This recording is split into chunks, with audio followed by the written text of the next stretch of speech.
finer artist.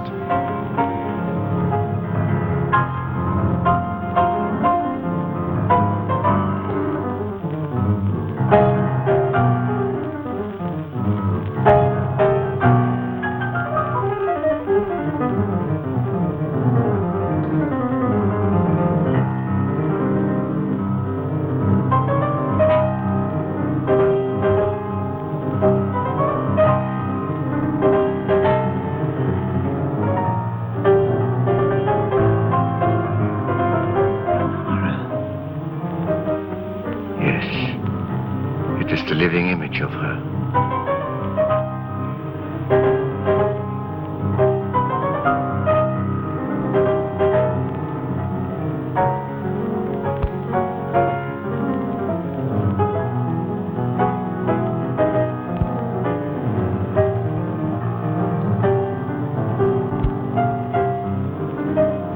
Bob, will you change seats with me? Why, of course, dear.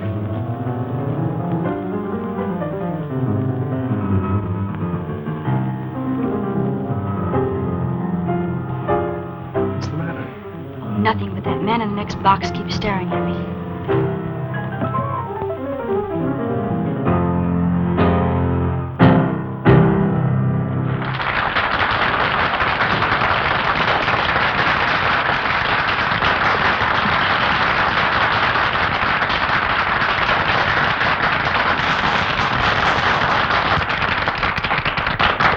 Let's go back and see Dad during the intermission. All right.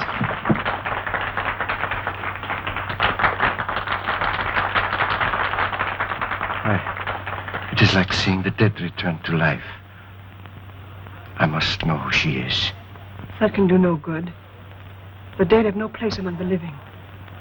I shall be the judge of that. Lawrence, for a man your age, you're certainly in the pink. I have to be. Most people don't know it, but giving a piano recital requires the stamina of a marathon runner. Say, Judd, I think you better give my right forearm muscles another going over. Feel a slight cramp in my index finger. Yes, sir. Hello, Dad. Hello, darling. Hi, Bob.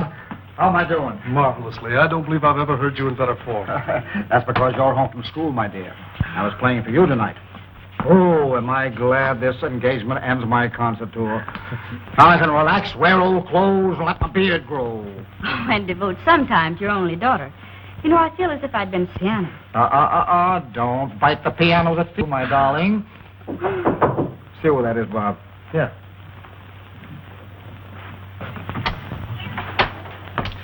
This gentleman would like a minute with Mr. Lawrence. Just a moment. Dr. Igor Markoff is waiting to see you. Igor Markoff? I don't know the man. I'll tell him to write me for an appointment. Oh, wait a minute, Bob. I've got a few minutes. Let him come in. My dressing gowns yet?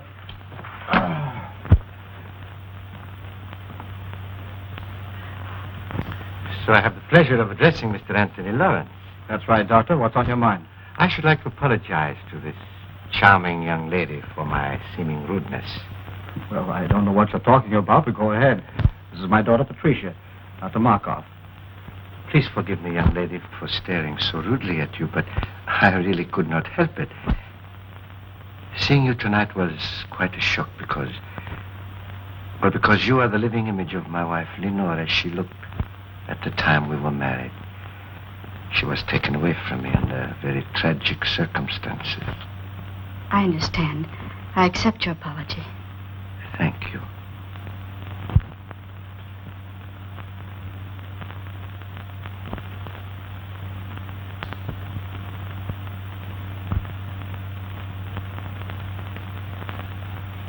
This will always remain an unforgettable moment in my life. Thank you. Auf Wiedersehen. So nice to have met you. I always appreciate the privilege of meeting a great artist. Thank you, Doctor. And good night. Good night, sir.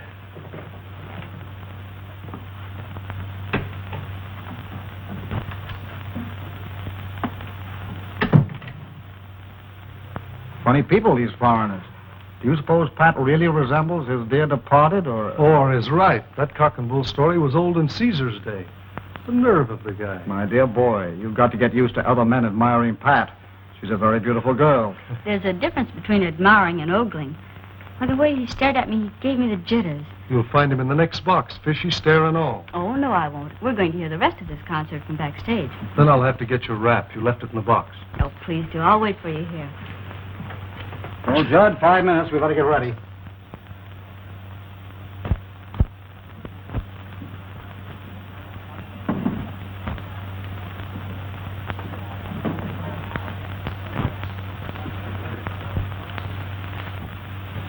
It seems that the great Dr. Markoff failed to make a favorable impression.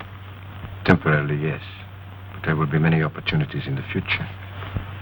Besides, the doorman was not averse to accepting a little gratuity and gave me all the information I needed. Igor, I've risked my life for you. I've kept your secret all these years. Does all this mean nothing to you? Don't I mean anything to you? Because of your knowledge of my work, I need you as an assistant. You have never meant anything more, and you never shall. Keep that in mind.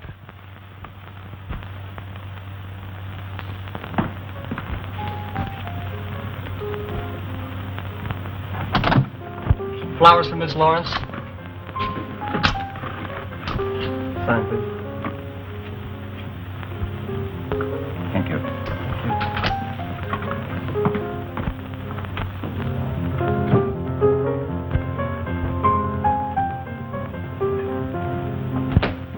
More flowers for you, Miss Lawrence.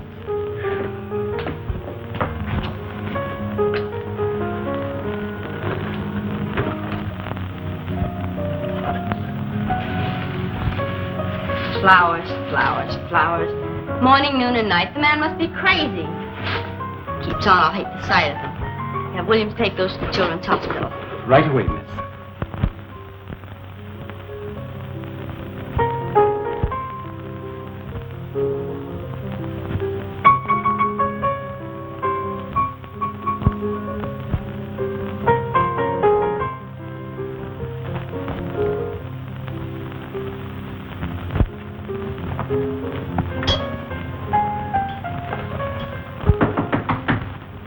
Come in. Dad, you've just got to make Dr. Markoff stop pestering me. First it was flowers 3 times a day, and now he's sending notes with them. And look, I can't stand any more of this. You've just got to make him let me alone. Well, the man must be out of his mind. I never heard of such presumption. Now, don't you get upset about it, Pat.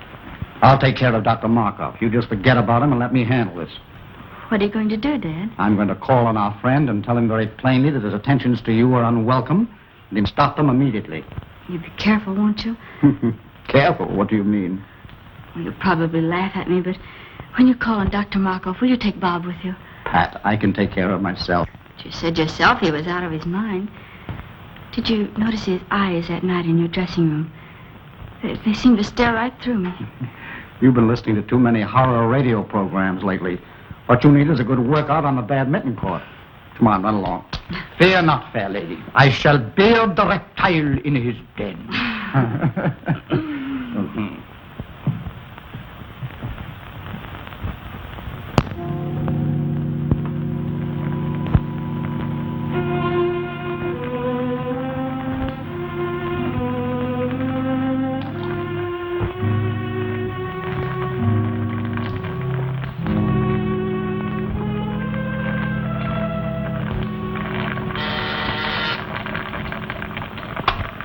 Yes? Mr. Anthony Lawrence is here to see you, Doctor. I will see him in a few moments. Oh, and Maxine, you had better relieve me. I'm making a new batch of X54, and it requires constant watching. I'll be right in, Doctor. The doctor will see you in a few minutes. Won't you be seated? Thank you.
I wish you'd get rid of that brute. He's always hated me, and I'm desperately afraid of him. Oh, don't be a fool. He's perfectly safe in that cage. How could he harm you? It is silly. Besides, he's very essential to my work. Now, when that concentrated pituitary boils dry, turn off all the burners. Add some elixir, place it in 4 cc ampoules, and refrigerate them. Yes, Doctor. Watch it closely. See that it continues to boil, but very slowly. Now I must go and talk to Mr. Lawrence. I cannot leave him waiting any longer.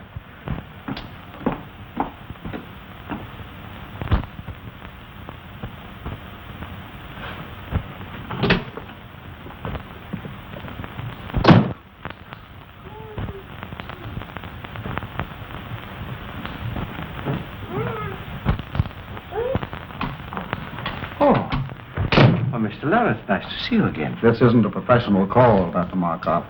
I've come here on a purely personal matter. Oh, well, in that case, you'd better come into my private office. Thank you.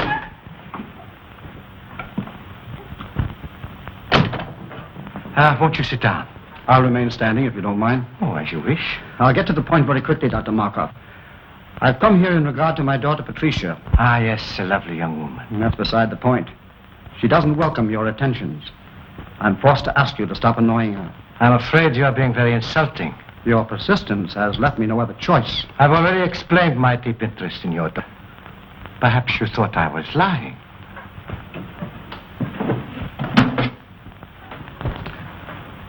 Would you look at this picture?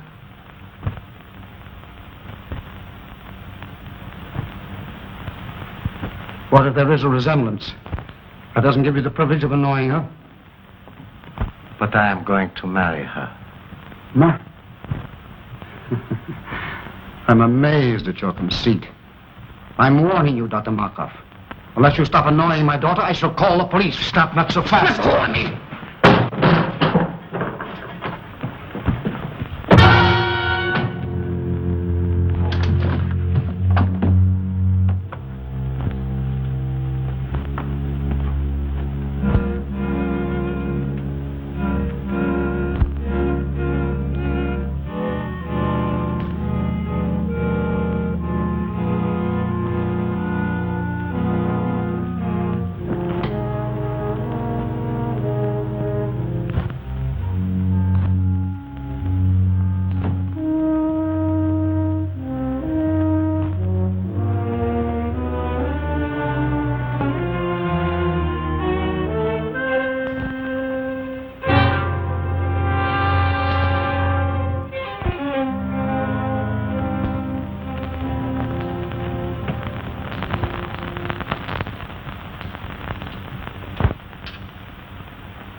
Pardon me, Miss Lawrence. Dr. Markoff is on the telephone for you. Dr. Markoff? Oh, say I'm not in. But he says it's important. He must talk to you concerning your father. My father? I'll talk to him.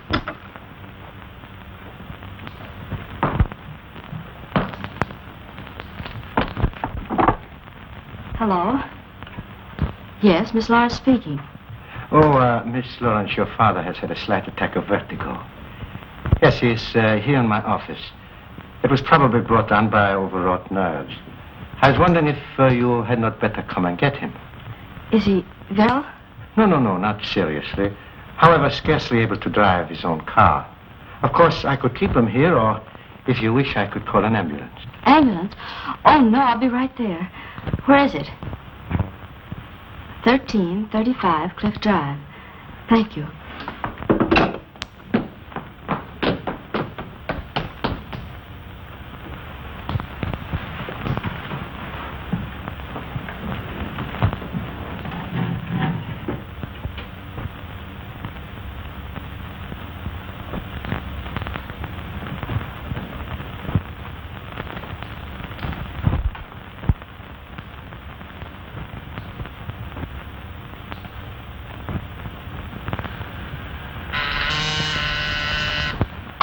Yes, Doctor?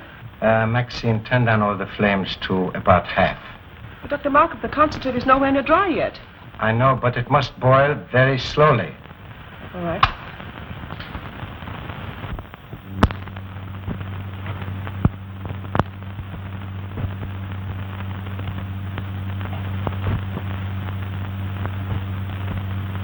So you see, Mr. Lawrence, nobody having witnessed our encounter, I am perfectly willing to keep it a secret. Of course, if you desire to say something about it, I will admit that you threatened me with violence, and I was forced to protect myself. It is simply a case of your word against mine.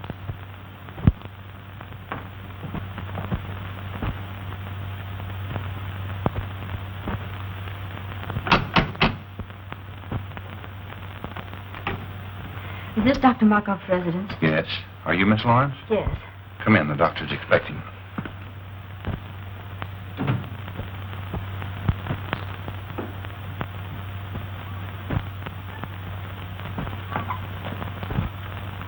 Father, how do you feel?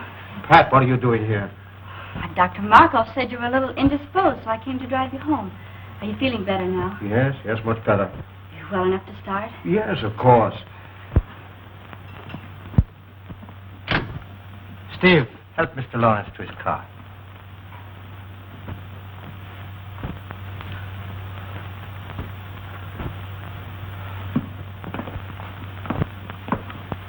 Miss Lawrence, may I have a word with you? Yes. I think that your father will bear watching. If you notice him developing certain symptoms of... Well, if you notice him acting strangely, I would strongly advise you persuade him to see his doctor. I'll remember. Thank you. You're welcome.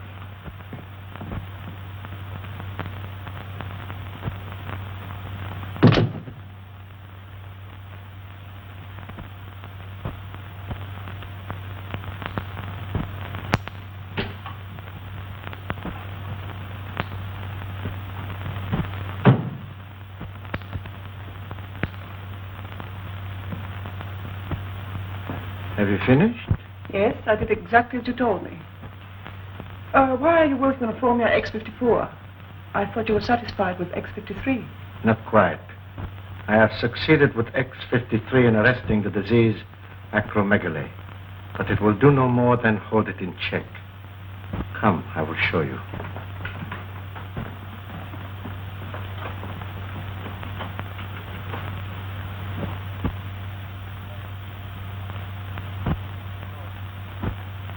You will recall that after I injected him with the disease, it was allowed to proceed to this stage. Enlargement of the head, the feet, and so forth. But from the moment I gave him an injection of X53, there has been no change in the condition. Neither progressive nor retrogressive. I have every reason to hope that this new formula will prove to be a complete cure for the disease. Think what it will mean to have the power to control a dread disease like acromegaly. The only living man to have such power. And why are you the only living man to have such power? You know why. Yes, I do. And you're not even a doctor. You stole the name and laboratory notes from the man you killed. He deserved to die. And his death made it possible for me to escape from Europe as the real Dr. Markoff. and reap the rewards earned by another man with years of work and study. What I took from him was small repayment for what he tried to take from me. The love of Lenore, my wife, the woman I worshipped. But his love cooled as I knew it would when he looked at her beautiful face and saw the ravages of the hideous disease acromegaly. Did you deliberately inoculate her with that dread disease? I did. I was determined that no other man should try to take her from me. I knew if she were no longer beautiful, no one else would want her. Then I would have her all for myself. But she could not stand the sight of her own face. So she killed herself. This is incredible. Only a madman could do a thing like that. I'm getting out of here. I'm going to police. I will tell them everything. Police, I will tell them what a madman. Stop.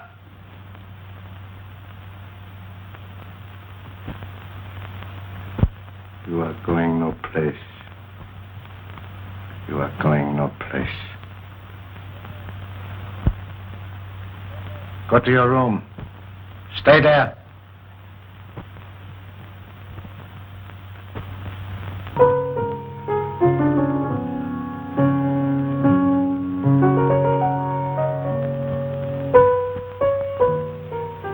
Good to have you back again with us, Bob. Glad to be back once more, Pat. It's no fun being away from you. I do wish you didn't have to spend so much time out of town. If I didn't, your father would probably get himself a new business manager. You know, it's chiefly on his business I'm away so much. I know.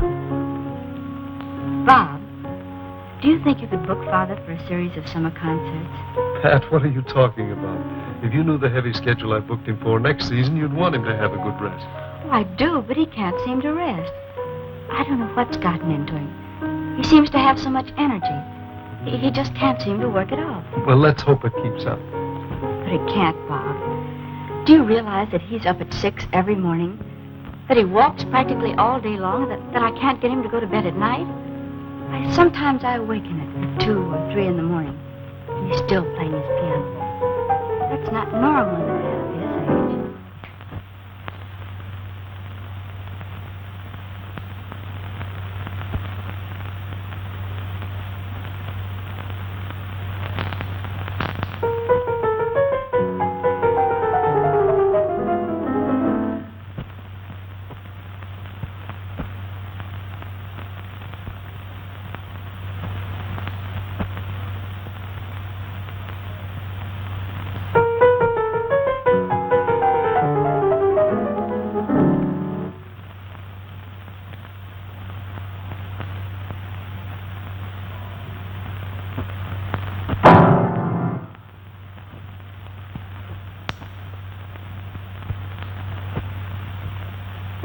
Pat, come here. You too, Bob.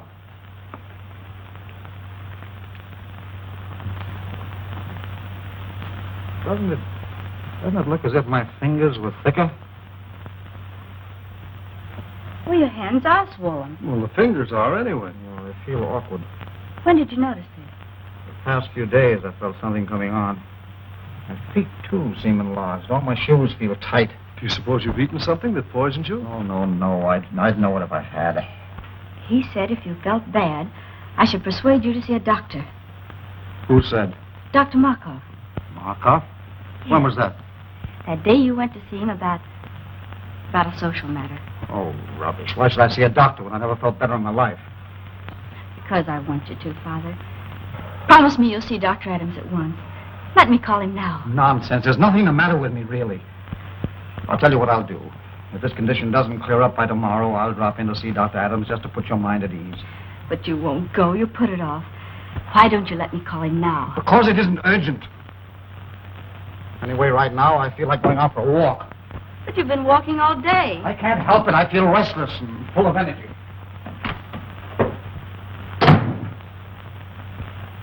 What do you make of it, Bob? Oh, perhaps some minor upset. But I would have him checked over by Dr. Adams. And how are you feeling today, Mr. Lawrence? Physically, extremely well. And your appetite? Still increasing.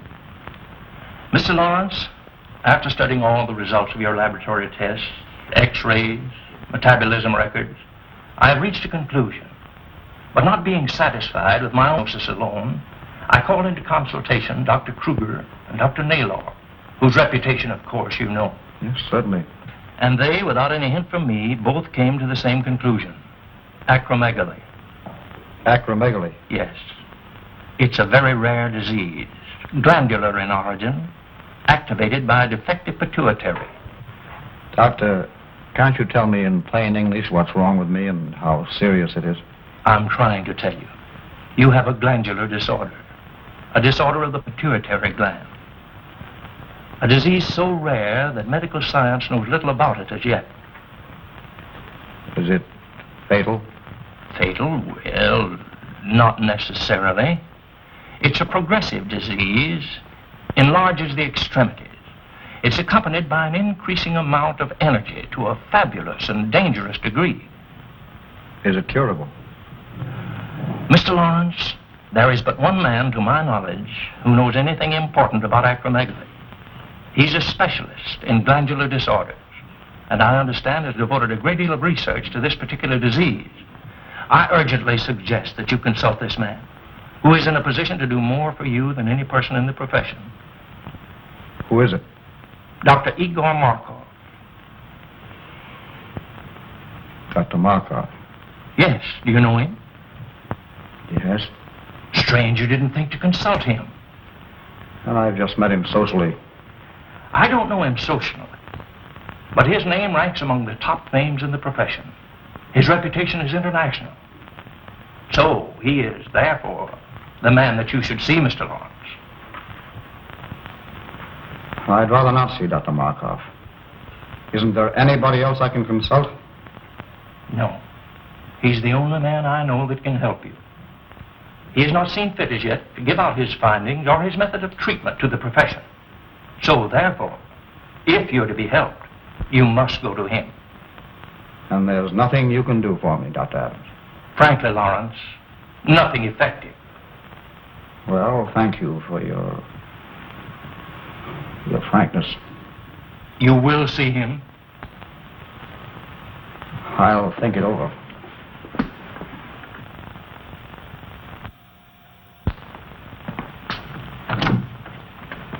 Hello, Stack. Is Miss Lawrence in? Oh, how do you do, Mr. Blake? I tell Miss Lawrence you're here. Bob, darling, I'm so glad you're back.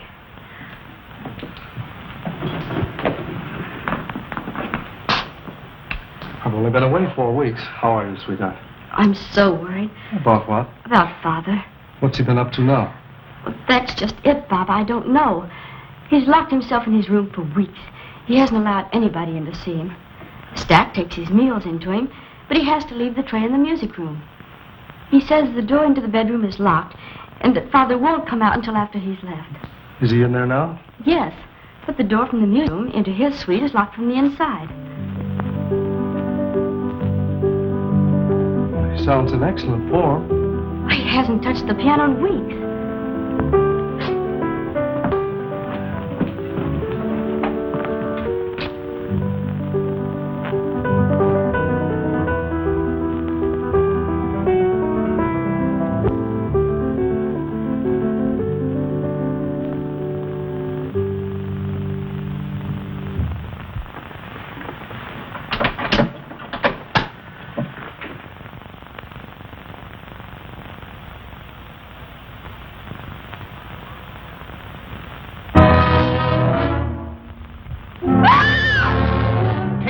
Blake, take her out of here, quick!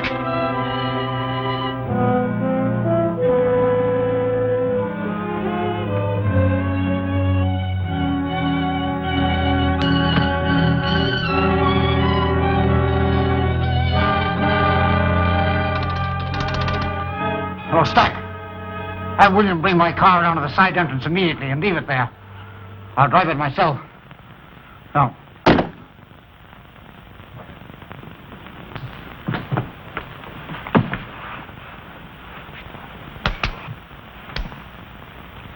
Darling.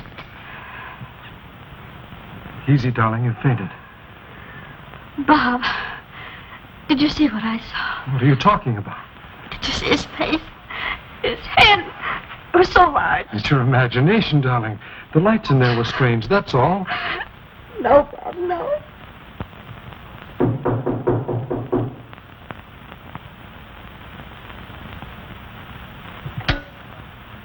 Maxine, see who's in my waiting room. Maxine! Maxine, are you there? Maxine! Maxine! Maxine!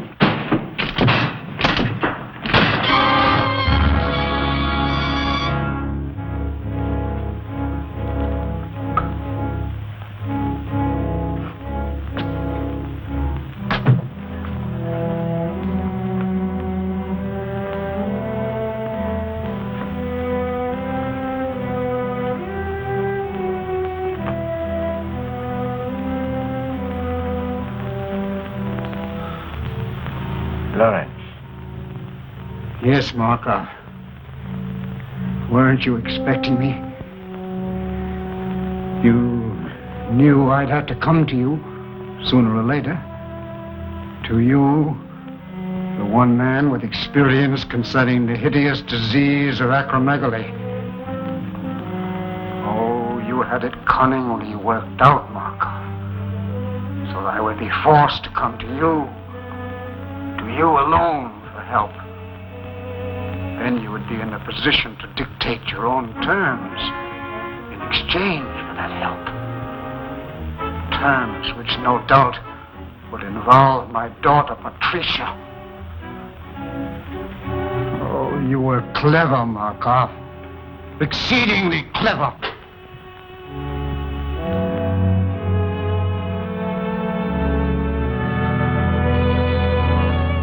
As the only man with sufficient knowledge of the disease, not only to alleviate it, but to infect a person with it, you hold a decided advantage.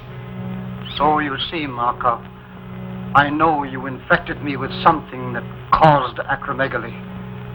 But how you made the disease develop so rapidly, when science has proven that it takes years to reach this stage, I do not know.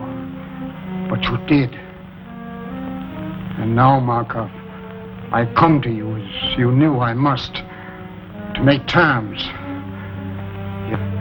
I've come to make terms. No, Lawrence, you overestimate my control of the disease. I've made an extensive study of it. Yes, that is true. But after all, I am only an apprentice. Yes, the devil's apprentice. Markoff, you have set yourself up as a Frankenstein and created a monster. I am that monster. But if you remember, the monster destroyed the man who created him. That is what I'm going to do to you. Destroy you! Good work, Steve. Put him on that chair while I prepare an anesthetic. Urban began this evening. But I must put my mind at rest. Can't you take my word for it, Pat? I'm sorry, Bob. In this case, I can't. It's locked. You see, he doesn't want to be disturbed. But I must see him. Oh, not tonight, Pat, please. In the morning, perhaps. I'll tell you what. I've got to see him in the morning on some business. And as soon as I've finished, I'll send for you. How's that? Well, make it early. I can't have this hanging over my head. I know, dear, and I'll make it just as early as I can. Now, how about getting some rest for yourself? You look exhausted. Oh, I suppose I do, but I can't help it. You look lovely to me, dear. But you do need rest. Now run along. Sleep well. I'll try. Good night. Good night.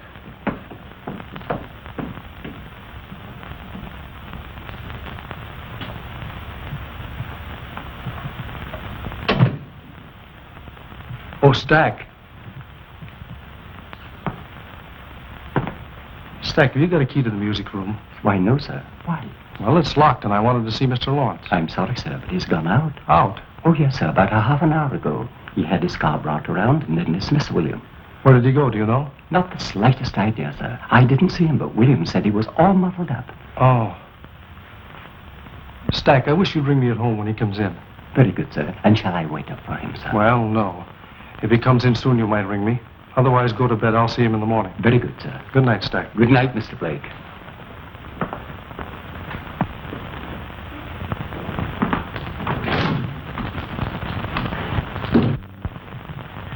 Put him in the room of the surgery in the east wing.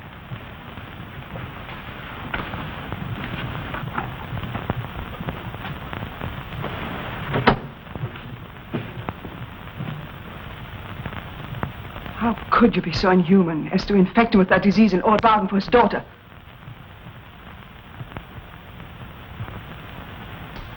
Who gave you that idea? You left the dictograph open. I heard every word that was said. Forget what you heard. It does not concern you. I'll not forget. If you don't give up that insane idea of marrying Patricia Lawrence, I'll tell the truth about you. You would not dare. Oh, yes, I would. Does this mean that I have completely lost your loyalty? You speak of loyalty. You don't even know the meaning of the word. You seem to forget all the things I've done for you. I've even risked my life for you, hoping that you might realize how much I love you, that someday you might return that love. But no. All I meant for you was just someone to help you attain your own selfish aims. I'm tired of it. I can't stand it any longer. Do you hear me? I can't stand it. I'll never let you marry that girl. Never. Never, never, never.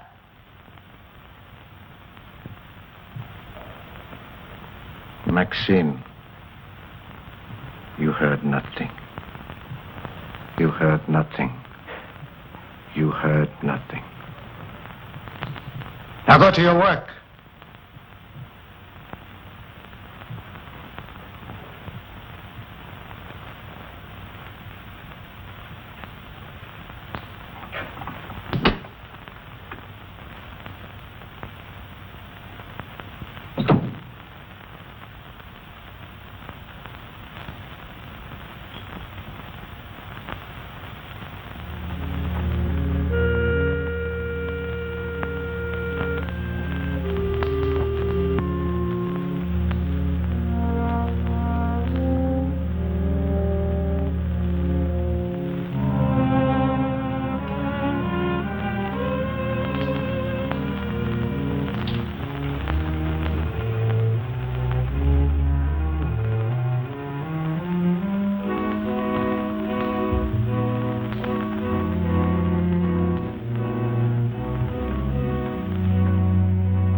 Go back in the other room.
Good morning, Doctor. The murderer's cage was left unlocked last night. No, really? Why, he could have killed somebody. Yes, he could have killed me if Ace hadn't heard me scream and driven him back again to the cage. Oh, well, you are very fortunate. Very. And so am I. I could have lost a valuable assistant. How do you suppose the cage was left unlocked? Oh, I suppose the attendant was careless. I shall discharge him immediately.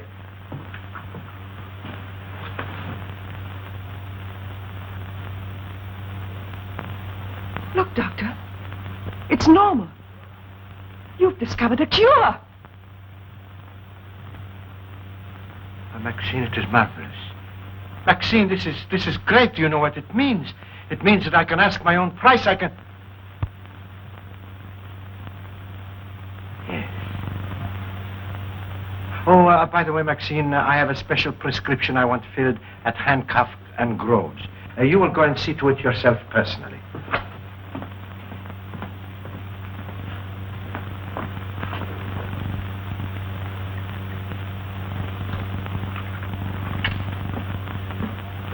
Couldn't it be ordered over the phone? If I wanted it that way, I would have said so. Very well.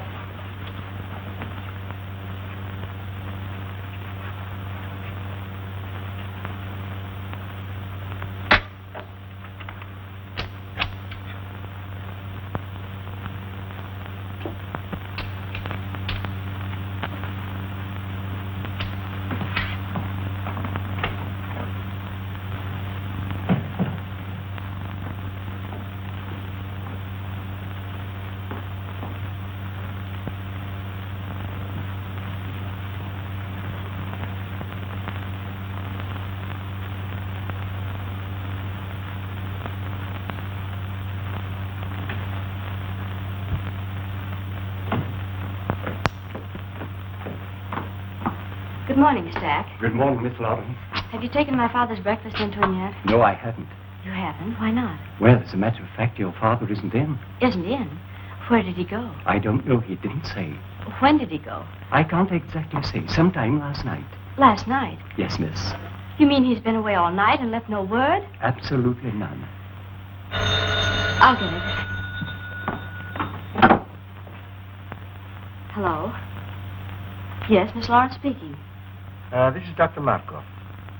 Now, please don't be alarmed, but your father came to me last night for a consultation.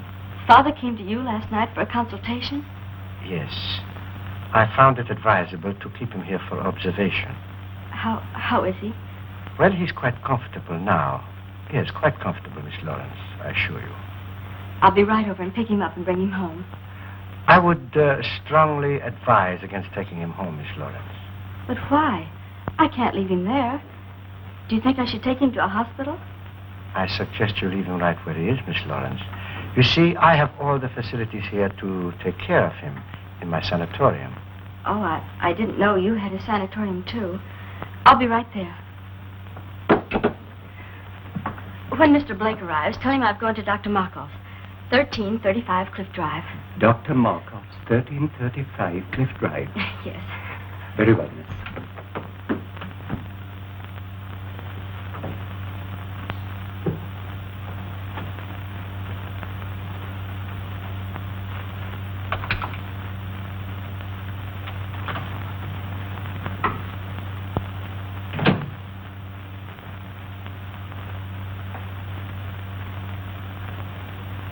Lawrence, I want you to try hard to understand what I'm saying.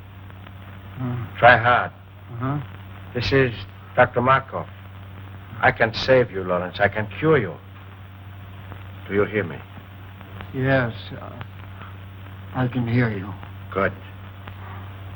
Remember that I am the only one that can cure you, and I will cure you on one condition. A very simple condition, Lawrence. Your daughter is on her way over here now. No! I want you to persuade her to be very agreeable to me. No! You can convince her that it is you she is coming to see. You can tell her that I am helping you. That is a very little thing to ask for your cure. No! Very well. We shall see about that.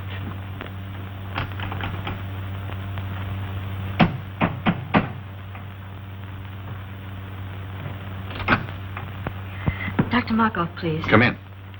Dr. Markoff wants you to wait in there.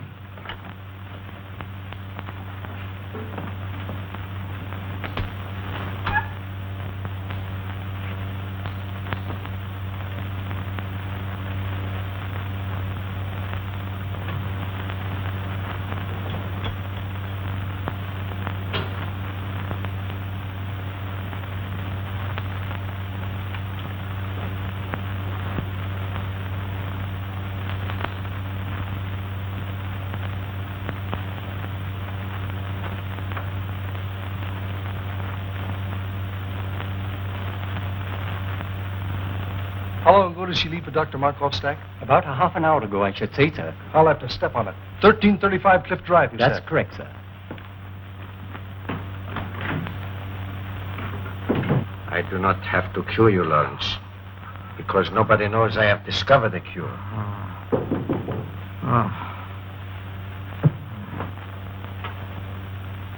Miss Lawrence is here.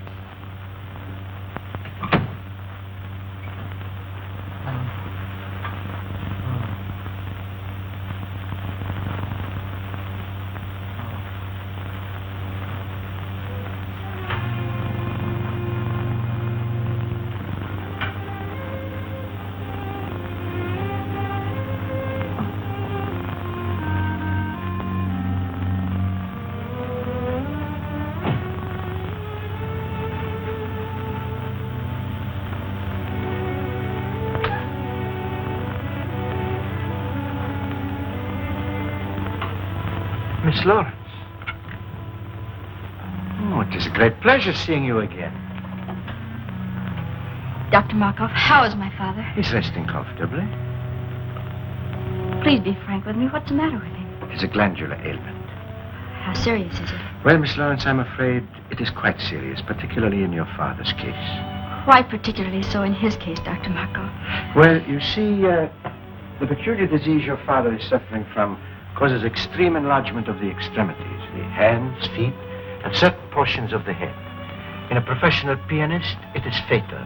That is to the continuance of his career, I mean. Not only are his fingers incapacitated for the intricacies of delicate performance, but his very appearance, upon which so much depends for public approval, is most uninviting. Dr. Markoff, how does it happen my father came to you? I think you will find that your Dr. Adams sent him to me. Dr. Adams? Yes. Dr. Adams made exhaustive tests and in consultation with several eminent colleagues of his, diagnosed your father's case, and correctly so, as acromegaly. Acromegaly?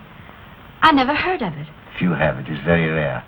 And since glandular disturbances are my special field, and acromegaly my particular interest, your father was advised to consult me. With what results?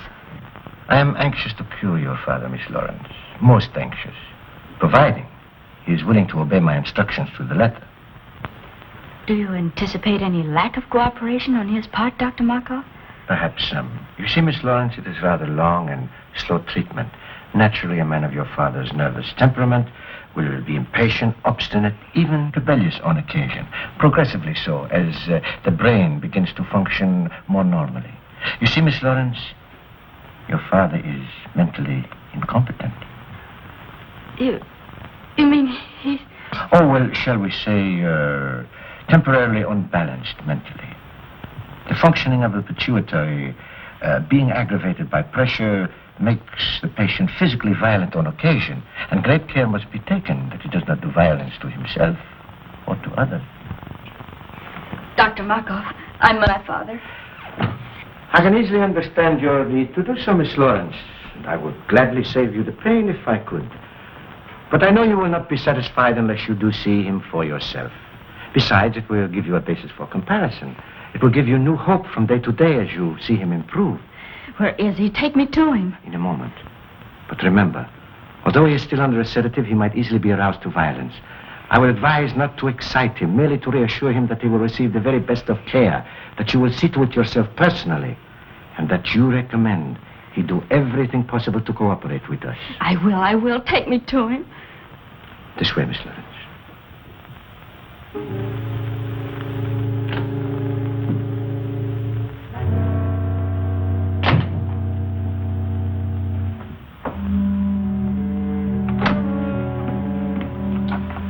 You know what to do.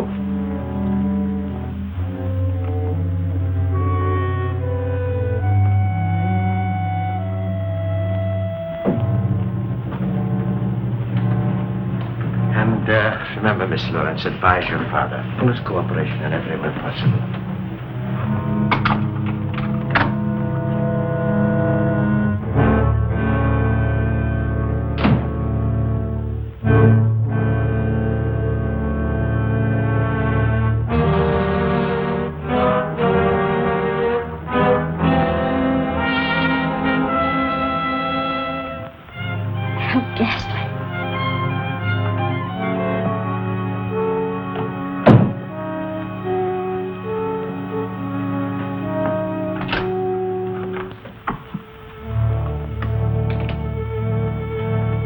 Can't go in there, Maxine.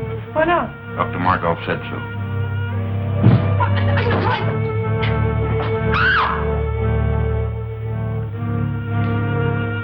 Father, speak to me.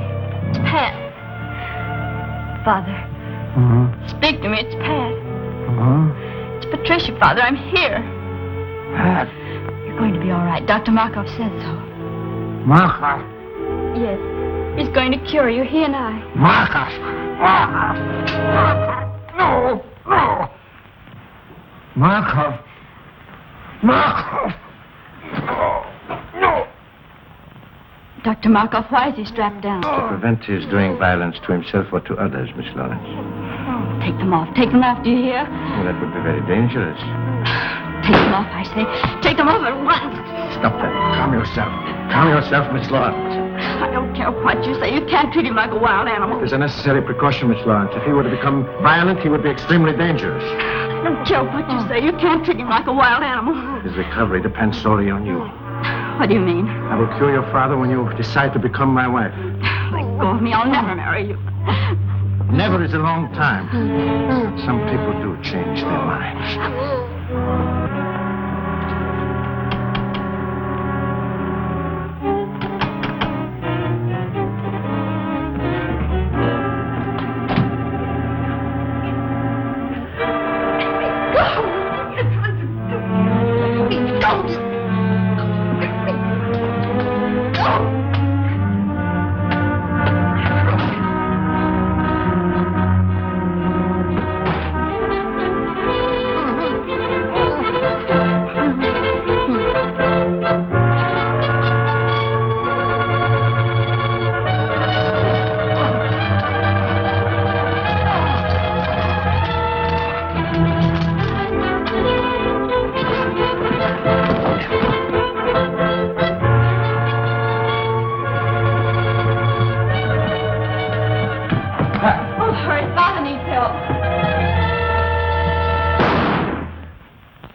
Is he all right? Yes, he's just fainted.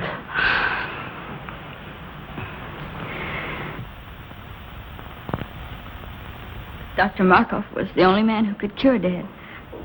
But him dead, there's not much hope left. Oh, yes, there is, Miss Lawrence.